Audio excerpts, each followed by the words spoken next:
back again with another special interview at the Wake Your Ass Up podcast. Before I start, man, I need to give a special shout out to our sponsor, Beef Things, Evelyn Jones and Cookies. I got my very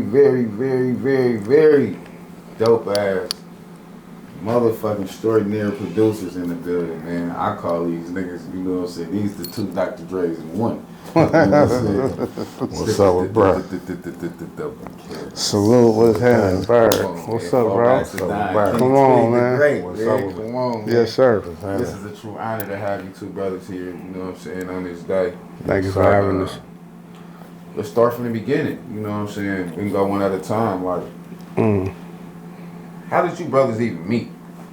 We was on musical paths, you know what I mean, individually. I was doing what I was doing, just producing and DJing and all this shit. We can cuss, right? Yeah. And bro was doing the same thing, but you know, we were just on two different paths. Yeah. And we came across an artist that mutually brought us together, you know what I mean? And then we took a step back, went back to our own paths, and then another group brought us back together again. You know what I'm saying? So that second time it stuck. Okay, you know what I mean? So I know Twig don't like to talk as much. He's so that nigga talk, bro. He talk. You talking down, Twig? Yeah, he said you talking down. down. You know this nigga right here is so smooth. I sit back, but you know I talk. Come on. But I wanna, you know. I talk a lot though, so that's what it be. You just said he be like that nigga blew said. My mind. Yeah. I knew it, but just to reiterate it, just blew my mind, right? So I'm gonna get to you, Twig. Yeah. You just said that you was a DJ. A lot of people don't know that you had your hands in that ties of that field, but I had an informational conversation with DJ Sharp. So that's I heard that you guys had some things going on back in the day before the guys Mekanix. Yeah, for sure. Yeah, so shout out Sharp, DJ Sharp. That's a good friend of ours. So in the trenches, we were just in the trenches, young niggas trying to figure it out. And I had a homeboy that I went to school with. He went to Fremont with us. His name was Chris. He went by 50 grand. You know what I mean? And 50 was, he had a studio, basically a studio. He was a young nigga though. His pops, I don't know all the business on how he got his studio, but I think his pops put him on with some money or the equipment or whatever. And he stayed off Plaintner. So right there in the 30s, he had a little back shed and he started getting, you know, records and keyboards and all the shit. And he started putting together a studio. And I was one of the brothers he would let come through and come fuck around. You know what I mean? Sharp was one of them too. You know what I mean? So that's how me and D Sharp met. We was over there cooking, you know. 50 had the equipment. We had the ambition and the dreams. And 50 was like dope too, but he was like, he was more of he was a producer, but it was more, and he could rap too. But he was more along the lines of a curator. He could like producer shit, bringing people together, bringing things together. And he was a big sampler. So he would sample a lot of like jazz records, Tribe Called Quest type shit. He was one of them type of producers. Yeah, he was ill though. And he gave us the green light to come over there and cook. You know what I mean? Okay. So with Twig, you know what I'm saying? Like, how did your introduction even kick off? You know what I'm saying? To music, my pops, he was a musician. So shit, just growing up, I always played instruments, played in the church, you feel me? Pops always kept instruments in the house, pianos and trumpets and shit. I used to hear melodies. In my head all the time. And shit, I just said one day I'm gonna get some equipment and fuck around. And shit, one day I didn't even have the equipment yet, but I had a handheld tape recorder. I used to hum my melodies in there. And I'm like, shit, when I get my equipment, I'm gonna bring these melodies to life. And got some equipment and start fucking around and never stopped. Damn. So y'all both have kind of like similar stories, but in two different visions of lifestyles that congregated together like magic. That's crazy. You know what I'm saying? Yeah. With throughout due time and shit, like y'all said, y'all came together, y'all made an individual, Jovan, Jay Stalin, you feel me? And y'all also came together. Nah, that wasn't even the individual though. Yeah, that wasn't it.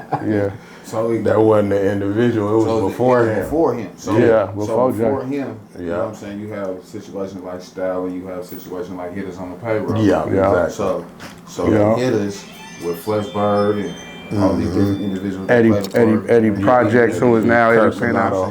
Curcinato. You know, like, how did that even congregate? The payroll? With the payroll, with the Mekanix. One of the payroll, one of the hitters, Polo, was my best friend in elementary school. And after elementary, we kind of didn't keep contact with each other for a while, and then niggas got grown, and I bumped into him again, you feel me? And I was fucking around, and he was fucking around, and he pulled up to the lab, and that's what bruh talking about, like, when the individuals we both knew mutually, we got brought together the second time. Right. Through Polo. So, what was your relationship with Digital Underground?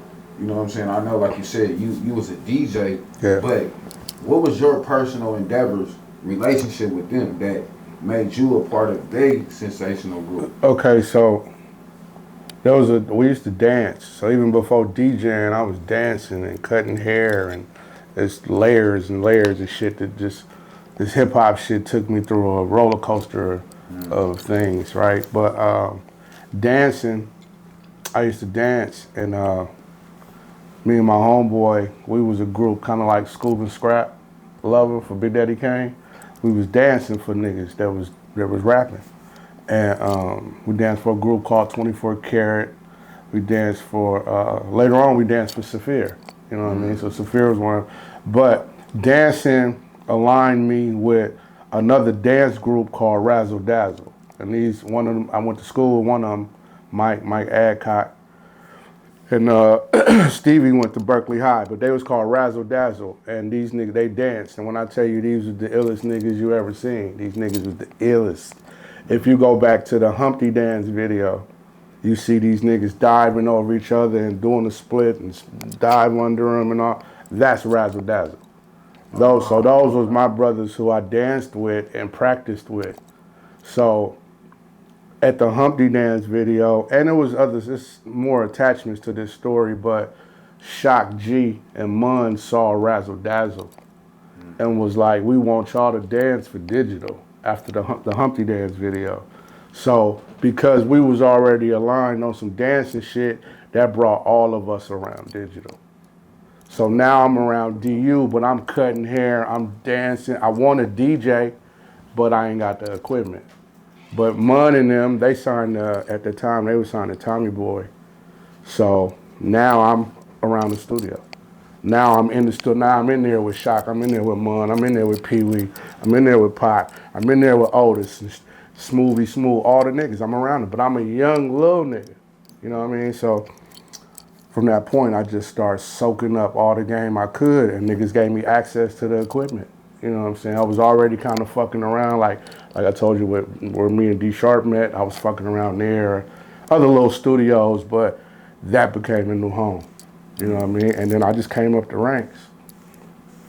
Before you know it, DJ Fuse took a hiatus, and they needed a DJ.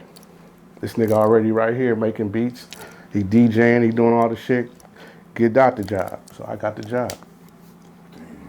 And that's how I wound up being a DJ. Damn, that's his story. Hell yeah. So, with you living on High Street at the time and shit, like, how the fuck did you get moms in them to give you, you know what I'm saying, that push to be like, you can keep the studio here, the traffic can come here, you know what I'm saying, and build a camaraderie family within that, you know what I'm saying? Pops, like I said, Pops was a musician, so he had some understanding, you know, how it go a little bit, you know what I'm saying? But I was serious about it.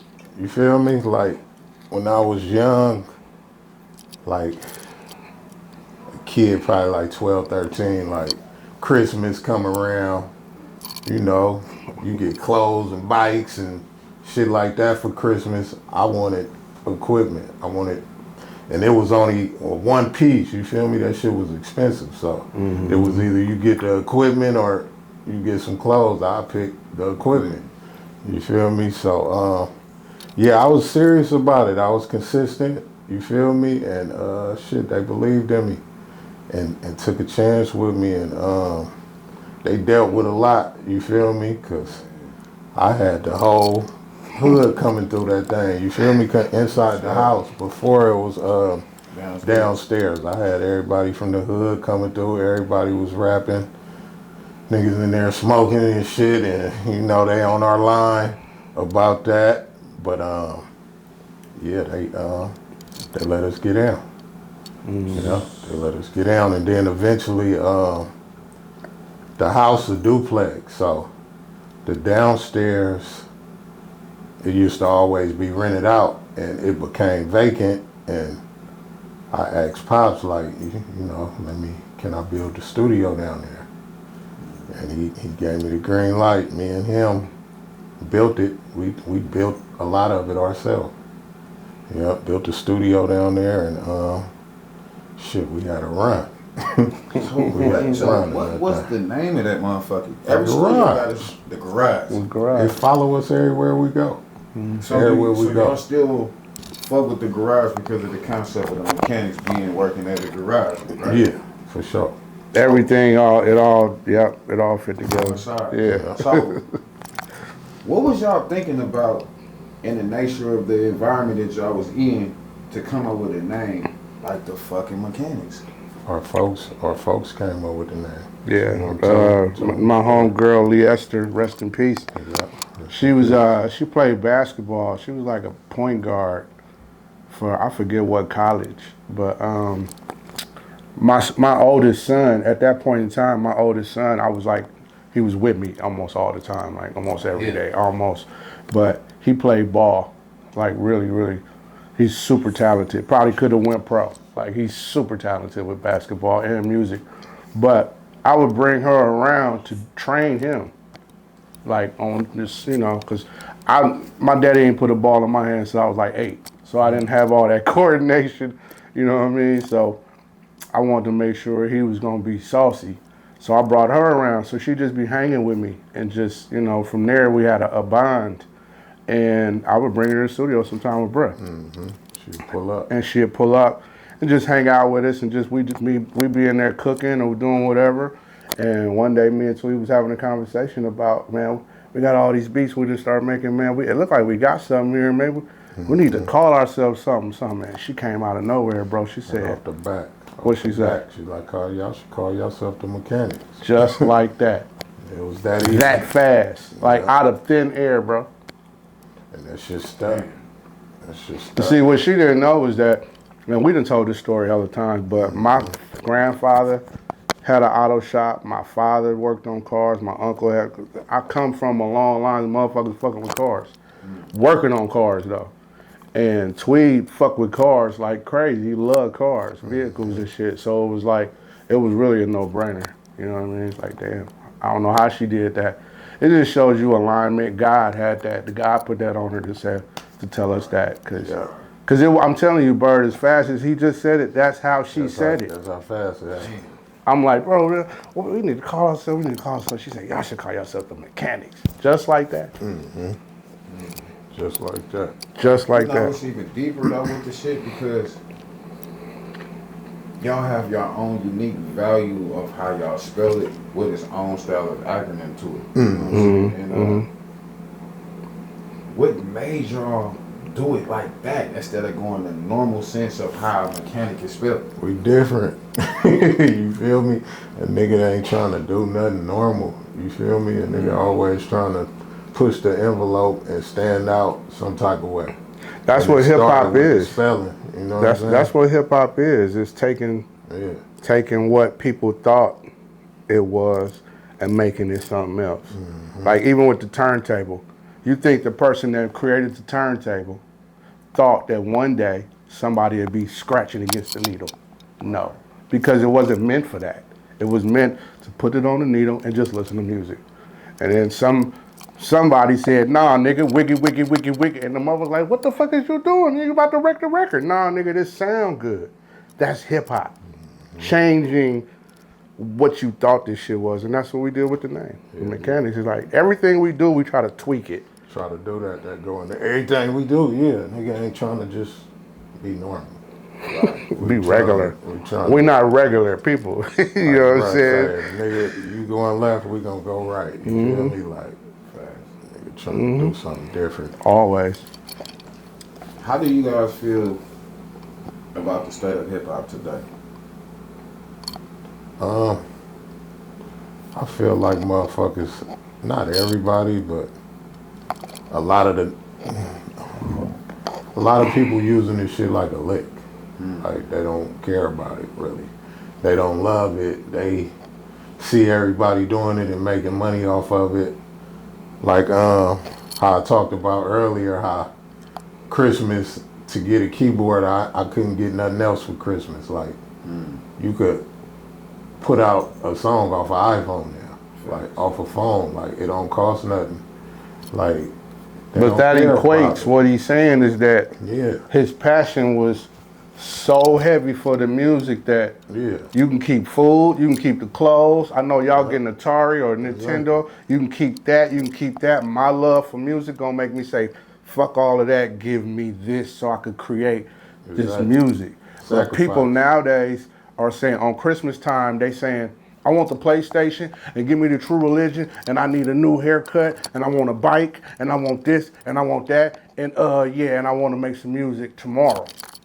Like, my nigga, that ain't really your focus. You talking about the music tomorrow, but you want to be in this lane creating something that's artistic, but your heart ain't really in it. It costed money to get in this shit a long time ago. You know what I'm saying? Right now, it don't cost shit. You feel me? Anybody could do this shit. So I feel like a lot of people don't care. They just doing it. A lot of people hit, they luck up and you feel me? They hit. But the music is suffering.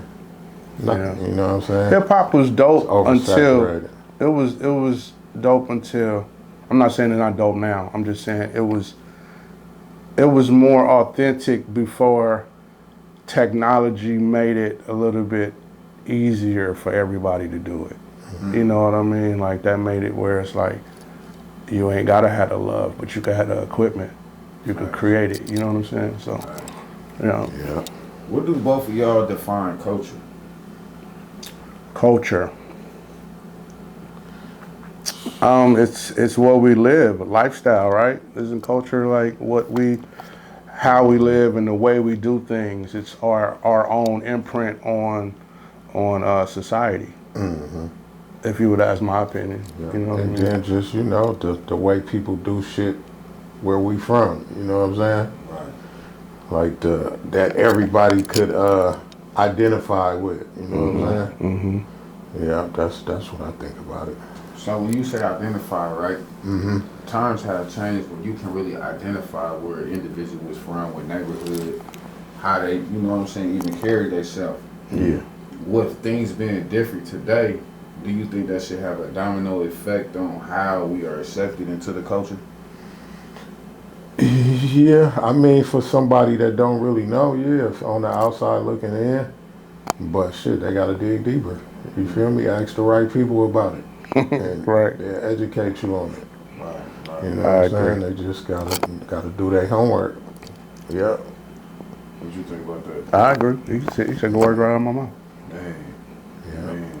With you being an individual, right, that got to be under DU, you know, what type of extraordinary things that made you want to elevate your thoughts in the music industry just by being around these individuals? I was spoiled. I was able to see the industry from the craziest views, bro. Like Digital had the most incredible stage show. You know what I mean? Money B just had this, and Shock just had this heart where they brought so many people into that fold and made so many people so much money.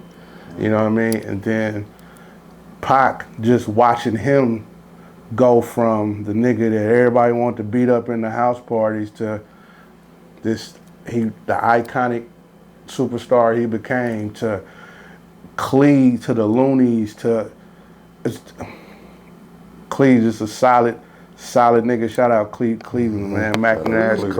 Clee the Mac.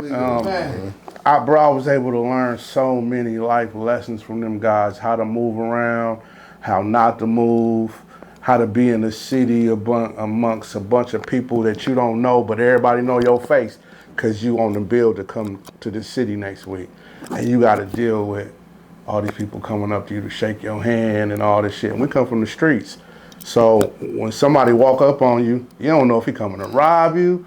You don't know if he coming to shake your hand. You don't know nothing. So it's like I had to learn how they carried themselves, how to do interviews. Just, bro, they was my college for all this shit. You know what I'm saying? I learned so much of them from them.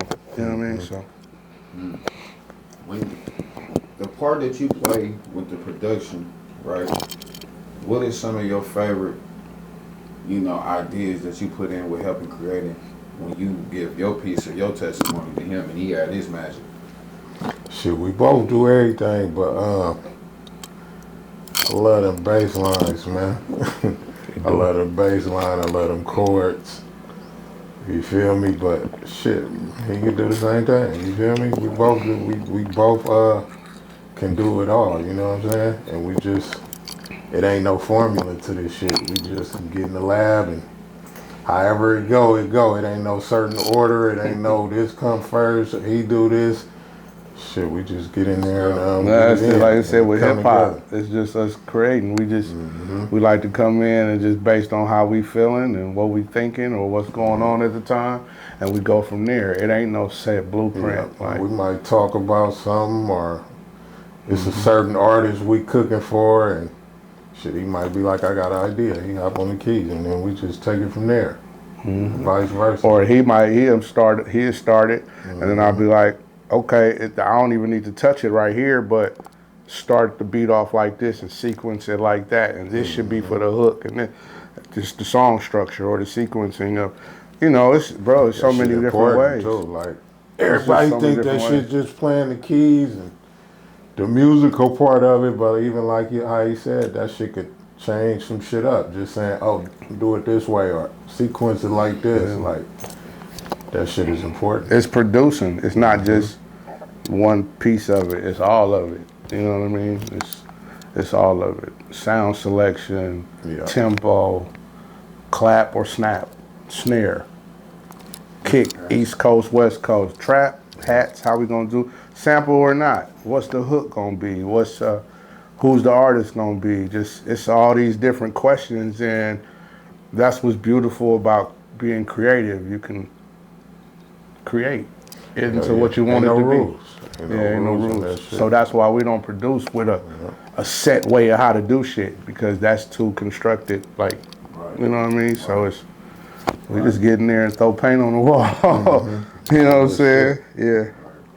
Throughout time and shit, y'all create a lot of this element, like you said, straight on, and especially when it comes to like sampling, y'all replay a lot of shit, and a lot of people don't know that y'all actually replay this shit. Like, it's not a remake, it's a replay. Replay it. That's a difference. You know what I'm saying? And I think a lot of people don't understand the terminology of lingo when it comes to the business source of that thing, and they get confused. You know what I'm saying? So basically, when you replay, it's easier for the sampling to get cleared than it is. Well, yeah, because you're not, when you actually sample something, you sample the actual recording of the original. And when you do that, you tie in the master recording. And anybody and everybody that was attached to that master recording you now have to have it cleared by all of them. You should have it cleared. Yeah, that's really the process. But you know, normally it's just like probably the artist and the label. But you know, like say James Brown, right? You sample a James Brown record, and luckily what he would do is pay his musicians, so they would be considered a work for hire. So you wouldn't have to pay James's musicians. You just got to pay James for the sample. I'm just using James Brown as an example. Right. But in the event that you have musicians that wasn't work for hires and you sample somebody's record, everybody on that record want a piece of that publishing. You see what I'm saying? Or that master. So yeah, it's easier to change the conversation when you replay it because you didn't sample the master recording. How do both of you guys feel about executive producers? People that, you know, basically arrange the music, put together a concept like an A&R and build it together, but you have you guys that actually formulate this whole sound together, but sometimes don't get the acknowledgement due the credit of the creation because the other person with the bigger name may come in and sink all of that drive from people like you guys self. Like, how do y'all feel about that? Should it be like that for producers? That's why I know bro gonna speak on it. That's why we got the documentary coming. Meet the producer to speak on shit like that. As far as producers not getting enough credit, but shit, it'd be cool with us because we work like the people we work with. Like they ain't trying to. They gonna speak on it. Like the Mekanix did this, and you know what I'm saying. And then shit, we put out our own projects too. So. I don't feel like we deal with that as much right now in today's time. I feel like we get the credit. It was different years ago. Now with the internet and everything being a money grab, it's like you're dealing with all these ISRC codes and content IDs and publishing and, you know, catalog. You're dealing with a lot of numbers and other people who got their hands in the pot. So, and everybody want they just do. So before they can get theirs, y'all got to make sure the people on the bottom got their shit straight because they could make the whole tree fall. You know what I mean? You know, you run off with one of our beats or something, and all we got to do is say, you can hit the button. Hit the button, and the distribution company fucked, the artist fucked, everybody fucked because I said y'all ran off with my music and didn't take care of us. That wasn't so easy a while ago, but the internet made that a little bit different. We ain't never had to do that shit though. Yeah, thank God. Yeah. The button there though.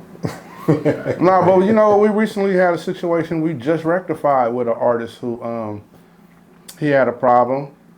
Oh yeah. Yeah, remember he had a problem with a producer, and they didn't resolve the problem, and the producer went and pushed the button, pulled down the nigga whole catalog. And we had an album with the brother. Yeah, so it pulled down one of our catalogs. So it's like, how can you pull down a catalog that has nothing to do with you? You get what I'm saying? Yeah, it happened. Nah. That nigga lied. I think that nigga fabricated his story. Yeah, I think he put too much on it. Somebody could get in trouble for that, like, because our shit didn't have nothing to do with that. Now, the song that you had the issue with, but to take a whole nother project down, like he had to fabricate the story or something. It probably just had, you know, we probably could have fixed it. We did. We got it. We fixed it. We got it fixed. You know what I mean? But like he could have flagged his song. Yeah. The song he had a problem with, but he was being vindictive. You know what I'm saying? Like, oh, this, I can't fix this problem with this guy, so I'm just gonna flag all his albums. And he did it. And because, you know, iTunes or Apple Music or whatever, I'm assuming they don't want those problems. So they just flag all your shit. Just freeze everything. Freeze everything. You know what I mean? So this is a message to the wise. Don't fuck with the producer, man. Because he will flag your shit. And take all your songs, your whole catalog down, and be in the red till you and that producer work that out. And you don't want that. Right. Yeah. So with the production, you know, have you guys done some work that you felt that desired more love to it than others?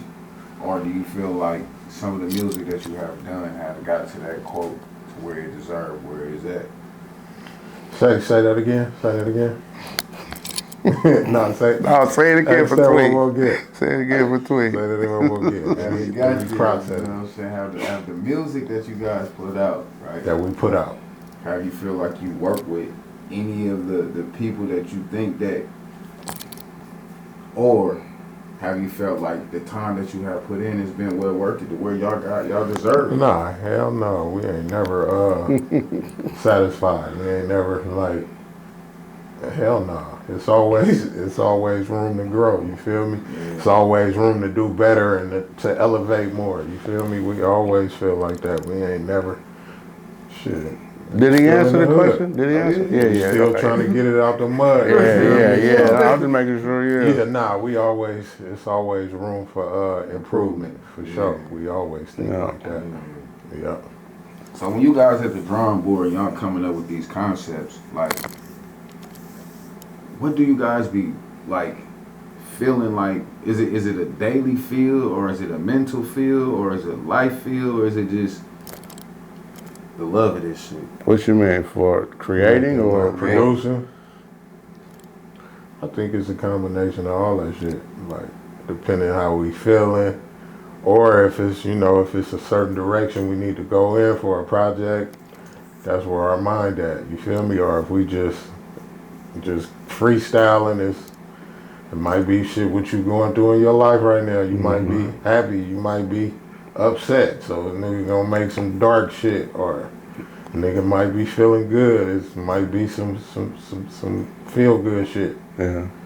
Then sometimes, like, we always got a lot of ideas going. Like at we do a lot of text threads between us two, and even when we've been working with a certain artist, we'll create a thread together so that we're always throwing ideas out, so that the ideas don't just sit in your head, but they sit on the threads. And then what happens is, how we beat me to the punch. But yeah, it just helps to have just get the shit out your head. Like every day, right? I work out, and most of the times when I'm working out, I get these great ideas for songs, and they come to me as titles. You know what I'm saying? So, like, I'll get this gem to the watchers. Back in the day when I couldn't, I used to just go through the TV guide. Remember the TV guide? Well, you can even do it on a TV, on the menu, on the cable, right? Right. If you click the menu channel and just look at the menu, you know what that is, right? What? What you talking about? Just the menu of. What do you call it? What is it called? The guide. Yeah. If you look at that, what is that? It's programming. What you mean? Like titles? It's nothing but titles. Yeah. The guide on your TV, channel 2, channel 3, channel 4, channel 5. If you just read that, it ain't nothing but a gang of titles. You could pull something from that. And you could look at any word and any title and get a story or write a song based on those titles. So you can. All it is just information. So I'm always sitting around writing. I come up with titles all the time, and I just got lists of titles in my phone, bro. So anytime I get in front of some music and we need a hook, I'm just listening to the beat. I scroll through, even if it don't give me a melody instantly, I can just scroll through this list, bro, and just say, bing, boop, hook, bing. There it is. All I gotta do is find a melody. I got a million ideas. Instead of always being on the edge, on the tip of it, I gotta find something to stick. I gotta find something. Nah, you gotta be working when you ain't working. You feel me? So yeah. That's a gem for you. I ain't never told nobody that. He know that though. Yeah. What would be some of the proper protocols if an artist wanted to do business with you guys? I wanted to contact you. You know what I'm saying? To be able to just to be maybe be heard, maybe to you know what I'm saying to take the announcement that they might want to do some business with you, or might know some people that might know that want to do business with you but don't know how to contact you or reach you. Sure, you can hit us on social media. We answer we go through all our messages. We tap back in, respond to everything. Hit us on socials. if you're trying to get some production from us, I mean, shit, really just be serious about this shit. And if we feel like it's not the timing ain't right or it's not a good fit at the time, we not just thirsty to take nobody money. We gon' It's a fact. be like, bro, you should just keep doing this and then double back. Like, you feel me? Like, Yeah. we gonna analyze the situation and see what's best for both of us. Mm-hmm. And I'm gonna say this too, like people be coming to us that be saying, man, I've been trying to work with y'all, man, y'all my favorite producers or whatever they spill is, and I'll be like, okay, cool, what's good, let's do the thing on IG or whatever, and then they go to their IG and open their IG and they don't even be following us, and I'll be like, how am I your favorite? How you fuck with us? How you want beats from us? You've been trying to get beats from us, but you don't even follow us. So I don't say nothing. I just be okay, it's all good, you know. But I'm saying that to say, so now that I'm talking about it, if the shoe fit, you know what I'm saying, wear it. But I mean, be serious. Like Tweet said, if you're serious about it, you can get us through social media. That's what social media for. Ain't no middleman. Tap back in for sure. Tap back in. What do family value mean to both of you guys? Family, everything. Shit, family, everything. Everything. I'm family oriented. I love my family. You feel me? I got a daughter. I got my own family. You feel me? Shit, family is important, man. Yeah, keep you grounded. That's what we working for. Yeah. At the end of the day, none of this shit is for nobody else. It's for family. You feel It's me? for So family. family. You know what I'm can saying? benefit It's all off for of family. Together. That's a fact. Yeah. Facts. I got two different questions for both of y'all. Losing Pops, how did it affect your mental health? That's a good question. I don't think nobody asked you that. It affect me. It still affect me. You know, it'd be good days. It'd be bad days. You just got to deal with it one day at a time. You feel me? Pops will want me to keep going, so you know I keep that in the back of my head, and I know he in a better place right now. You know he was sick, so it affect me. You know what I mean? And it ain't nothing that's just gonna go away. You know what I mean? You just gotta deal with it when it come. You know. But I got a good support system. I got a lot of brothers from another mother. I got a tight family, so that helped me get through it. We help each other get through it. You know what I mean? Because Pops was an important part of the family. You know what I'm saying? Yeah, he's the nucleus. Together. He's the nucleus for sure. And you, Forex, how did it feel, you know, going through a dramatic turn, you know, to just wake up one day and to have brain surgery and not to really have nobody there besides your son and a few people that did contribute to even check on you to play a part. By you being who you are and what you contribute to this game that we call life. Yeah. When you was laying in that bed, what were some of the things that you were going through? Just realizing like what was really important and what wasn't important. You know what I'm saying? Like, when you have a health scare, it put everything in perspective like that. You know what I'm saying? Like, what haven't you accomplished?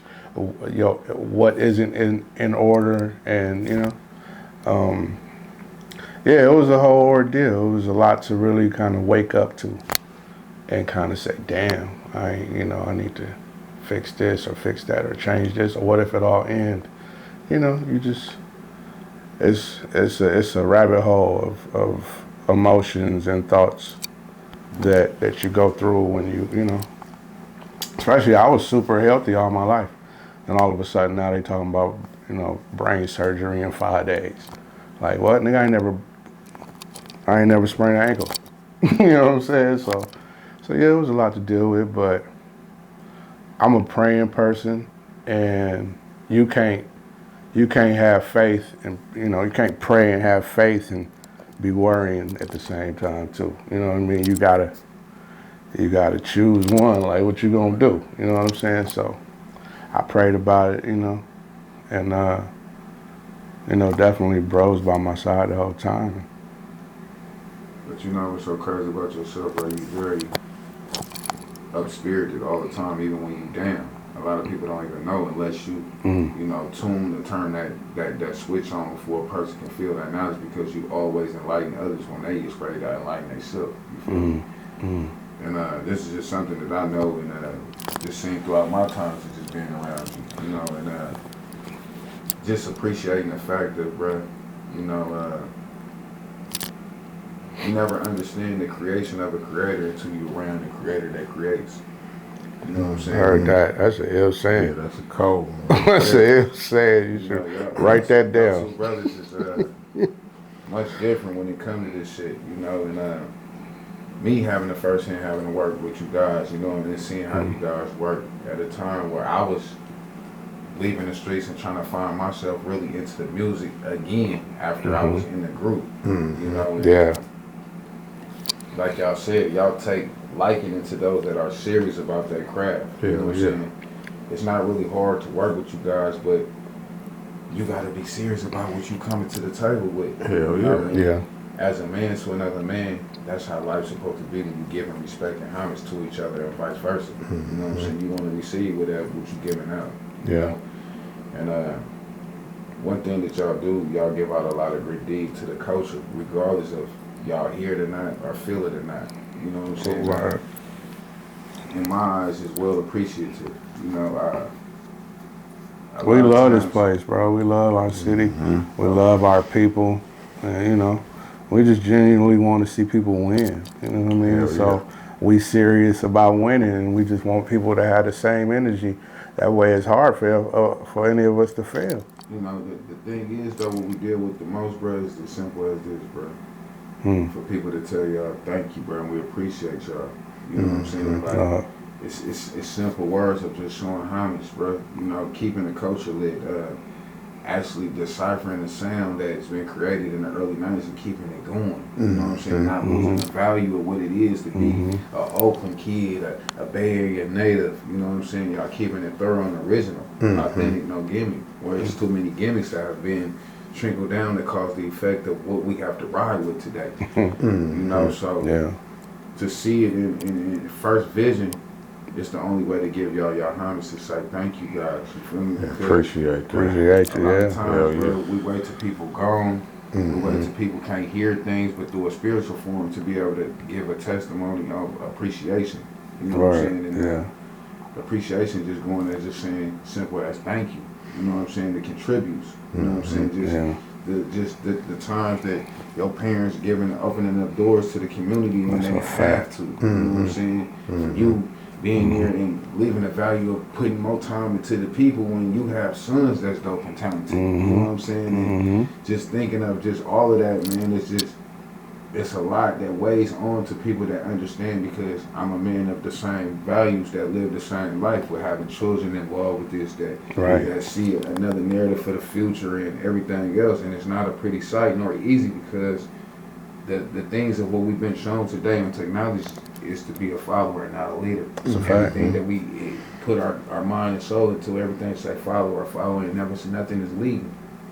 You know what I'm saying? So it's a lot of miscommunication on what a leader really is, and I can commend y'all brothers to say that y'all leaders, bro. Right on. Appreciate it. Appreciate it. Leading the route of what we call likewise. My life.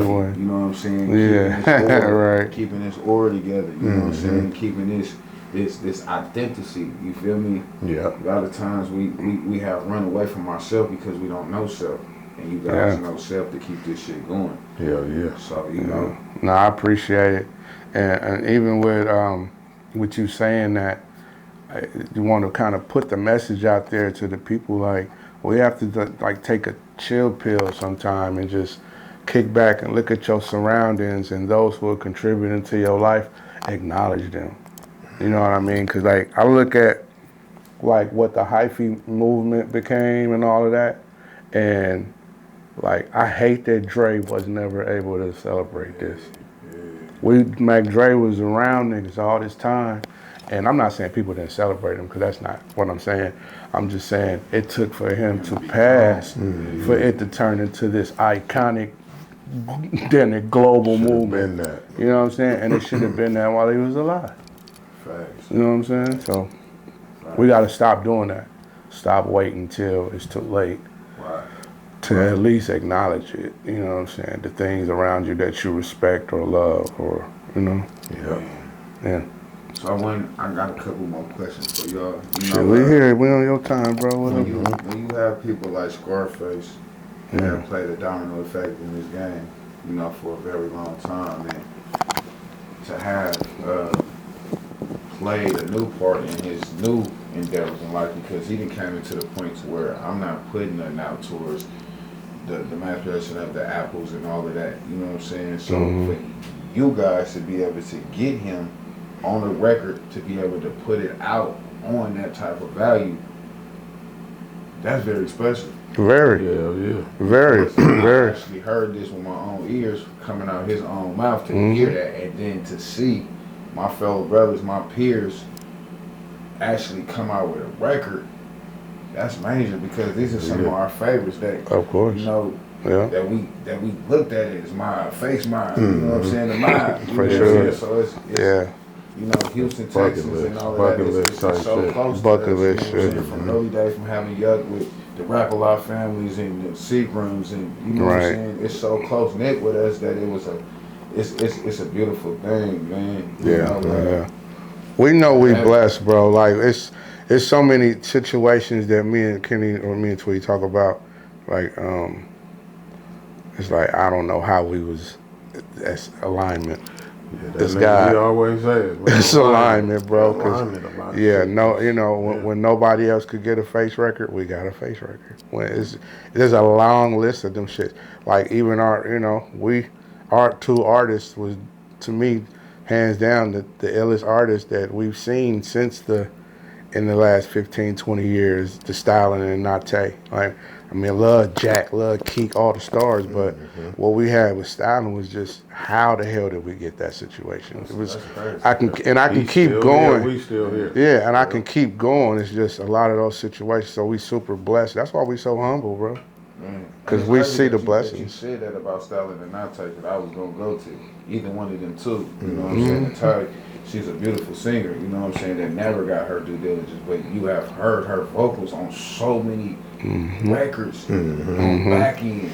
You probably didn't even know, because she don't care about being on the front face of things. You feel me? So much like Silky, the same way. You know what I'm saying? So just to have these women that's very powerful and empowering, you know, it's special to have them, but we need to do more to let them know, to feel we appreciate y'all. You know what I'm saying? Because they are very special. And sometimes we look at the forefront people so much that we don't think about the people that help these forefront people to be who they are. That's a fact. You know, we get caught in the illusion so much to where people get stuck in character mode. And I say this all the time. You know what I'm saying?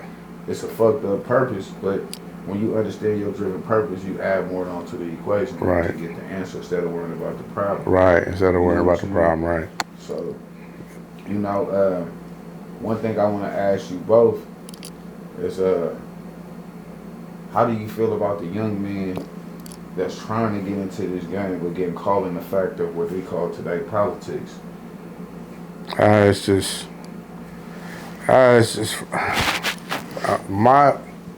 the way I've processed it is that once gang culture entered hip hop, it altered the whole direction. Like it was dope talking about like reality rap, like when NWA came in, like fuck the police and dope man. These was things we were seeing, right? But if you wasn't from Chicago or like LA, the gang bang, the gang banging shit didn't really apply to everybody. And maybe there was cliques and stuff here and there, but it wasn't nothing major, because what stormed the whole country was Bloods, Crips, Gangsters, Disciples, and Vice Lords. Yeah. So that's why I said Chicago and LA, right? But when that shit entered hip hop, it changed the vocabulary of rap music. You know, that's where you get the "On My Dead Homies." That's where you get the pissing on a nigga grave. Like some of the most disrespectful diss songs and shit. Or just vocabulary. Yeah. I would just say just vocabulary, because none of that shit existed in hip hop until gangbanging got involved in hip hop. Because that's like, in my opinion, just my opinion, I ain't heard that vocabulary outside of nobody but gangbangers. You know, nigga, I piss on your mama grave. We was disrespectful when we was coming up, but a nigga wouldn't go that far. Niggas talking about smoking this nigga ashes and shit. Like, that's just, that turn the temperature. That shit gonna limit you, you feel me? It's gonna put a ceiling on your shit and limit who you can work with, limit how you can move around, limit how It just ain't positive. book you and like, so if you're a young artist and you could avoid that shit, man, avoid that shit if you're serious about music, because it's gonna stunt your growth in this music shit. You feel me? You might still be able to wiggle around and do a little something, but you're not gonna reach your full potential. See, this shit is built on entertainment, right? And then we use the entertainment we turn entertainment into disrespecting people. So now we're being disrespectful to entertain. They glorify, like, and that's terrible, bro. These platforms is glorifying it. The swamp stories and the, you know what I mean? Soon as a nigga telling, or soon as a nigga catch one of his ops somewhere, you feel me? Like, that's all they talking about. Some of the young artists probably looking forward to doing that. Getting posted on swamp stories, but it look good on there, but it's really hurting your music career. And it's hurting the people. It's hurting all of us. And it's hurting us. It's a full catch-22. Yeah, it's not. It's like I said, it's supposed to be entertainment, no and really now win coming up out of that shit. Yeah, you know what's so crazy is that our people of age may know that it's entertainment, but the people that's down, of generations to them, they still don't understand that this is entertainment. So they don't know how to sell something without feeling like they selling a soul. You feel me? So the way that they feel like crashing out, making poor decisions, letting everybody know what their left hand know what the right hand is doing. Yep, You know what I'm exactly. saying? And like we say, social media has put people in that mind state of fads and believing. You know what I'm saying? Like we grew up in a time to where if you didn't see it, it didn't happen. So now they're living in a time to where you gonna see it, so it's happening. Yeah, they ready to crash out for it. It's hella fucked up because sometimes. And it's even worse because now you ain't even got to see it to feel like, oh, it happened. And you ain't even got to have the truth. You could just run with the story because such and such said, such and such happened. And you know what I mean? So it's. And what I peep to outside of our region, this is one thing that I'm seeing on the Visitor Mind State. These other places have picked up to understand the art of skit. So a lot of the things that we see is really a skit, but they bring it onto us like it's real shit. So yeah. We live in so much of society in our area that we have to prove that it's real to where we keep repeating the pattern that we fucking up to where this shit is entertainment, like y'all was saying. It's a movie script. You know what I'm saying? It's no different than the life that we live in. We getting watched on CCTV 24/7. It's the same thing, but people don't look at it in reality because people don't live in reality. That's their reality. Yeah. You know what I'm saying? When you're selling your life a vision to social media, you want them only to see your high points, not the points of what life really is. Right. You know what I'm saying? Yeah. So I get the culturally inclined things, and then I understand too where we losing the disvalue to the disconnecting because I'm a little younger than y'all. So my generation comes in the fact where the don't listen shit come in and all that shit disrespecting the, you know what I'm saying? All of that type of shit. So a lot of errors of that are the kids that's created from my generation. So you got all of these narratives, and then people left the streets and didn't give nobody the acknowledgement of history and showing homage and respect the way that we were raised. People got their money, and try to make an easier circumstance of life for their children and their family, to where it made a lot of disconnection in between knowing the body analogy of a human being. Yeah. You know what I'm saying? Yeah, I agree. Now people don't have respect for respect. Disrespect is respect, and respect is disrespect. Ain't that You know what I'm crazy? saying? Yeah. You respect the person, they think you disrespect them. You disrespect them, they love you more. Oh, that's my nigga, bro. I love that nigga. What the? Bro, this nigga just blatantly disrespected you. But you saying that you love this about this person because he disrespected you? Yeah. So we living in times to where Backwards. it's backwards, bro. Everything. Like a lot of shambles, and I just be trying to keep my head and my eyes on the swivel by having children in between of each caliber of the frustration of what social media is going from a 12-year-old to a 19 about to be 20 to a 26-year-old. So it's kind of like I'm catching all cuts of it to stay in tune. What's going on? Yeah. Nah, that's good. That'll keep you in tune with to what's going on. But it's also a headache too. Right. It's heavily frustrating. I can only imagine. Yeah. It's I know it ain't no easy job for sure. hell no, man. And that's why I be trying to tell a lot of people. Sometimes this me being honest with y'all right now, right? Sometimes, even though I did a hell of a job with my son in creating a platform and a narrative and everything that people have seen that what we did, right? Yeah, you did. But I also now I feel much different because you just don't understand the cause and effect that can affect a person's life for the long haul after the fact. You feel me? And this is where a lot of kid stars get to a certain place in life, and if it don't go as planned, you see them on heroin, fentanyl, crystal, sprung out on just different type of shit. You feel me? Because they expectations. This all that they thought that they had. Yeah. You know what I'm saying? Like, and when you give a person this stature of life, and they don't keep this life as when this person is not there to support you, you break down. And that's why we see so many of these artists that have been presented things in their face, because for one, they either took the parents away from them, they signed the parents signed their guardianship off to these people, or they put drugs in their face to make it seem like it's cool.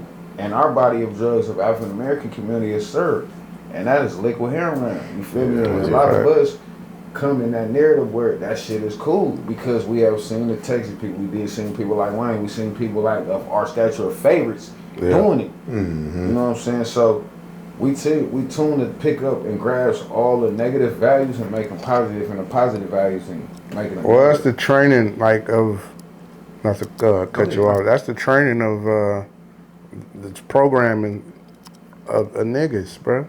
Like these are all the effects of all the the wicked ways that was put on our people to have us off balance, to have us believing in Santa Claus. Santa Claus ain't real. Have us believing in the Easter Bunny. The Easter Bunny ain't real. We, from the time we was 3-4 years old, we're spilled lies. And then we grow up liars, bro. Yes. I honestly believe everything that we inherited of picking up of knowledge has been a lie, bro. Watch this. I'm gonna give you the coldest one, and I hope y'all don't go at me, but I'm gonna give you the coldest one because of the shit with Gucci and Pooh Shiesty right now, right? What I'm seeing is people are like, he's supposed to tell. And some people are like, he not supposed to tell. But from when you 3 years old and 4 years old coming up as a kid, all your uncles and everybody tell you what, boy, don't you tell on your friends, don't you tell on your partner, don't you tell them. And I'm not saying anything about the snitches and coming from a certain kind of the gang. Like, I totally understand that. It's supposed to be honor amongst thieves.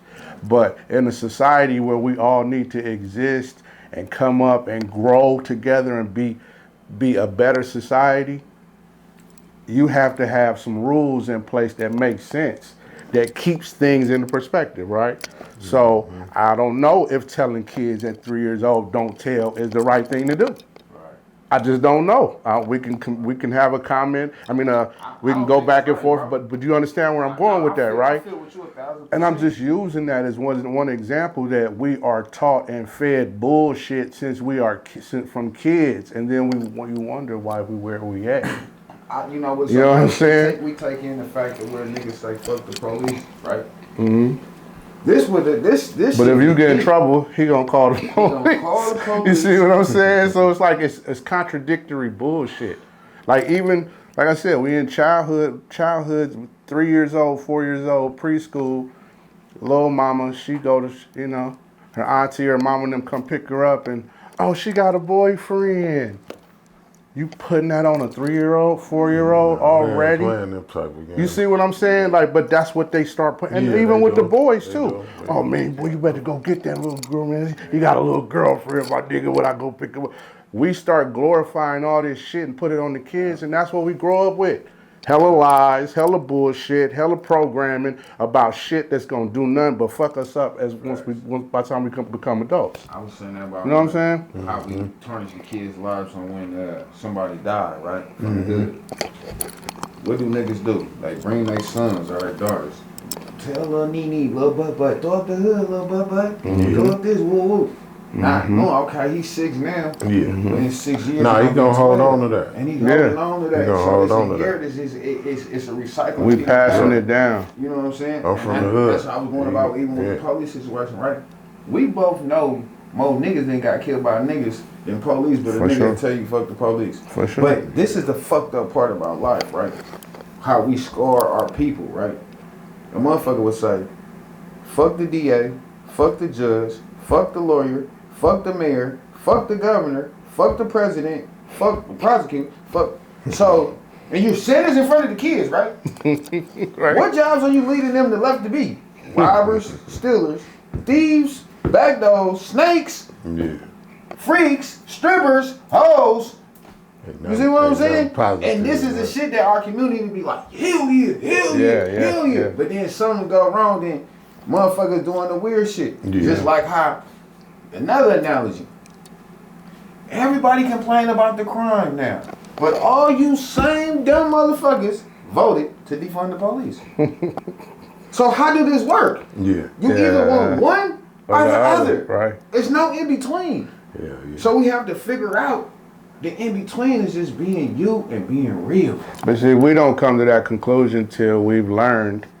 Oh, the shit that we was raised on was bullshit. It was bullshit. It was all bullshit. And you can't like be mad or penalize those before us to talk the bullshit because they was programmed to. Exactly. It was a dummy teaching dummies. No, it was a programmer, a slave owner teaching slaves how to be so that when I die, my kids can continue to be your slave owner. And it's just going to keep repeating until we wake up and really go against this shit. We're going to keep making the same mistakes. For sure. History repeats itself in different forms. And it's crazy because I see that shit within my sons. You know what I'm saying? For sure. Like, I went from throwing up the hood in my pictures to not throwing up the hood in my pictures to seeing that shit with my sons. You know what I'm saying? Because your first teaching of your child's brain, understanding, well, they understand. Development, all of that shit, you know what I'm saying? And a lot of times we don't understand that we putting band-aids on the scar tissue because we didn't help create that scar. You know what I'm saying? So it's like, it's a fucked up place, but you know what I'm saying? I want to thank you, brothers, you know what I'm saying, for really giving me a time to just provide you some information. This is dope. Talk about some, you know what I'm saying? This was a real conversation because we realistically, we got a new album out right now, Under the Hood too. I was going to say, we didn't even talk about that. That's dope. That's dope. With the new album out, it only get better and better with time. And like you said, the concepts is extraordinary. You know what I'm saying? The Mekanix suits with the under the hood situation with the hood really up, like the nigga really working on cars. You know what I'm saying? This thing is getting brought to the people in a big light. But I don't even understand. Y'all even see the light that y'all giving it to us. You feel me? Y'all giving it to us so swell and so well that it's normal to y'all, but it's not normal. We all do shit that we tuned to put out to the public as normal, but it's not. Because if it was, a lot of people would be doing what the fuck y'all doing. You know what I'm saying? So, what is some of y'all best and favorite singles that's on the new album? Not the people. Shit, we love all that shit, man. But we love all that shit. That's why I made the album. You know what I'm saying? Yeah. That's why I made that, because we wouldn't let it see the light of the day if we didn't love it. You know what I'm saying? But they fucking with that So Ugly right now, man. Featuring Problem, E40, and Stalin. They fucking with that, man. They fucking with the Out of Pocket with Keek and OMBPZ. They said what you fucking with. Yeah. I know. I'm fucking with that. I'm fucking with what I'm saying. They fucking with it. I fucking with it too. They fucking with that Addicted, man, with 4 racks, 22nd Gym and Stalin, man. Yep, they fucking with that, what's the one we just did with Shotty Boy? Now That I'm Winning. Now That I'm Winning with Shotty Boy and LV the Don. There's a video out for that one, man.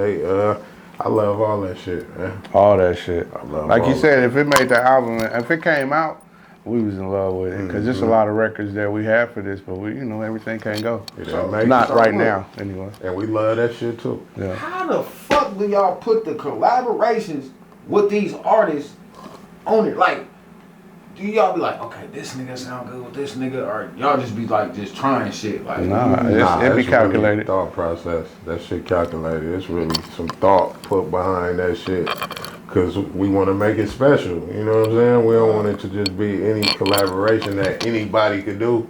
You know what I'm saying? We try to put some shit together that ain't nobody done before if we could do it. You know what I'm saying? And I think by now we know all our core fan base. We always want to, gain more people, but we kind of know the ear of what has worked, so we be trying to make them people proud of us. Like, oh, they'll love to hear this one. So when we in the studio creating, y'all in the studio with us. We thinking about y'all when we putting these songs together. Sure. Yeah. That's a fact. So I got something for y'all, right? Y'all probably like one of the, probably like 32 out of the like 30 that I done this for. You feel me? I really don't be doing this shit, but I respect y'all in a major way. You feel me? And what y'all contribute. So these things right here on the front, we call them the Wake Your Ass Up Podcast trophy. You feel me? Okay. Okay. I got one of them over here for y'all to put in the studio. Super dope, bro. Appreciate that, bro. Yeah. Ass Up Podcast. Appreciate it, bro. Directly in the studio. Appreciate it, man. Podcast. Come on. You know what I'm saying? Hell yeah. You can Hell yeah. Come on, it's good. Super dope. Right? Thank you, bro. Also, We're gonna for sure put this on the web. I want to get this on camera. What you got? This is our energy drink. This is the Wake Your Ass Up energy drink. Hell You know yeah. what I'm saying?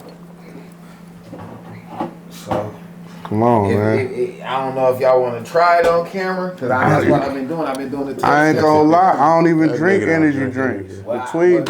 I'll give it away though if I can. I want you to keep it. Keep it? That's special. You can put it in. Okay, I'll put it in the lab too. Yeah. Okay.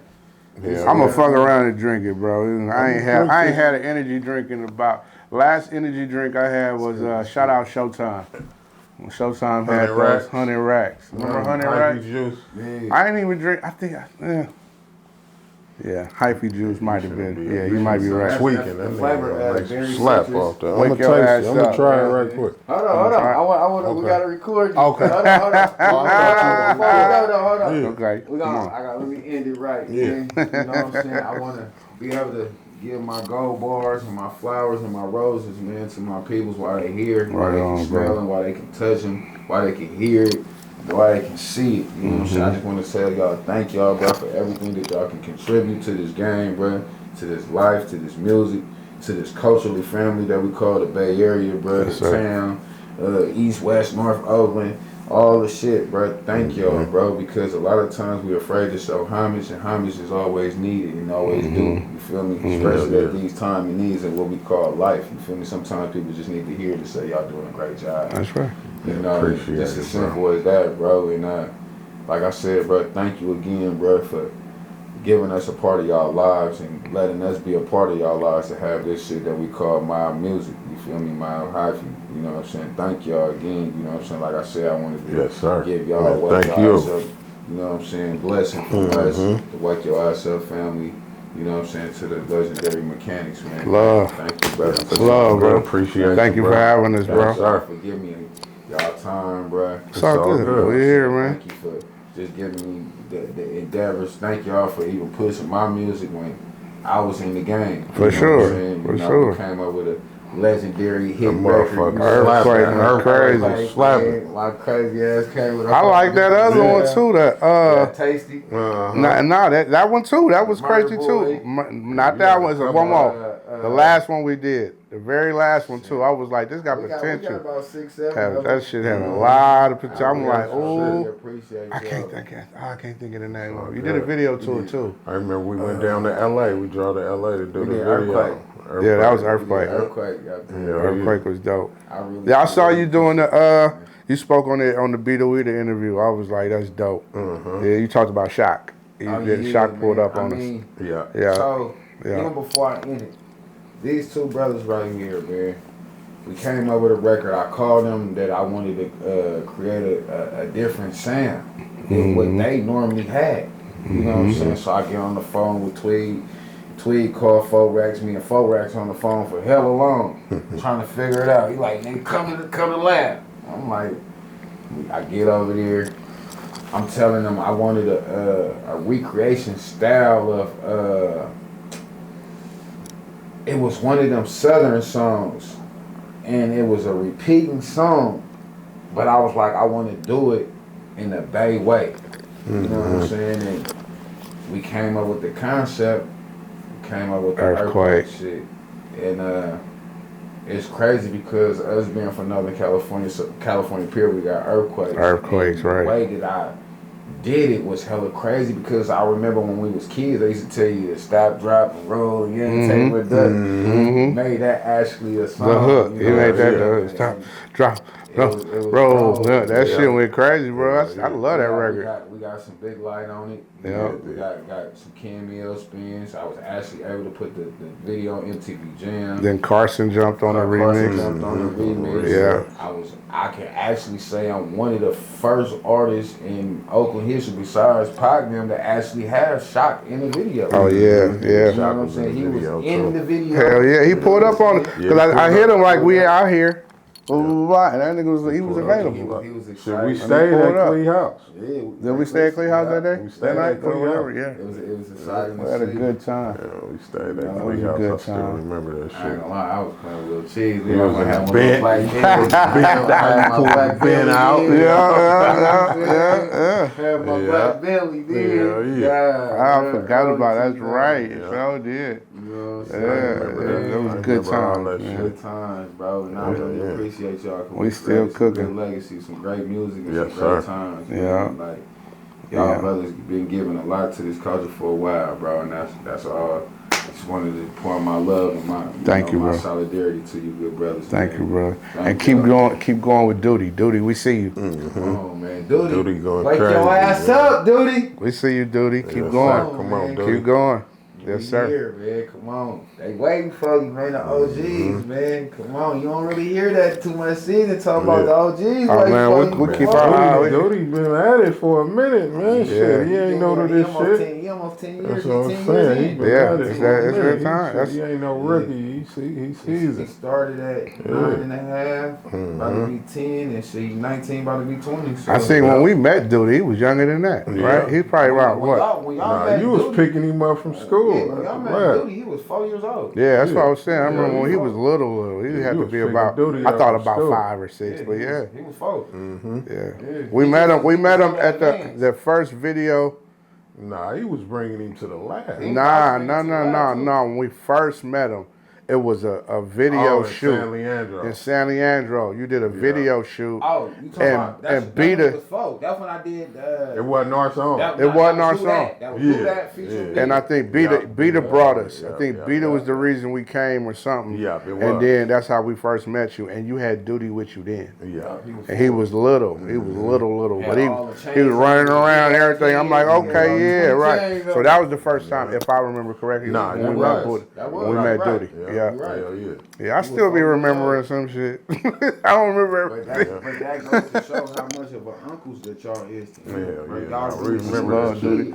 Yeah, we been watching. Baby kid to this nigga's a grown man now. So you can see the cause and effect that everybody in this hip hop community around the Bay Area has had to play or contribute into us, me, or him. Right. You know Yeah. That's why I really thank all of y'all, because even though a lot of endeavors came from me, but people kept they love for him outside of me. Yeah, that's dope. And I appreciate that. That's always dope. Because it take a village, you know what I'm saying? For sure. They say it take a village. Sure. So, yeah. Well, like we said, man, we back with another one, man, and it's over, man. Wake Your Ass Up podcast with my special motherfucking guest, the Mekanix, man. Yes, don't sir. go to the car lot, nigga, if you don't need a tune-up, nigga, because they going to get your fix right. Go get your Wake your ass up, man. Wake your motherfucking ass up, Wake man. your game up, man. Salute.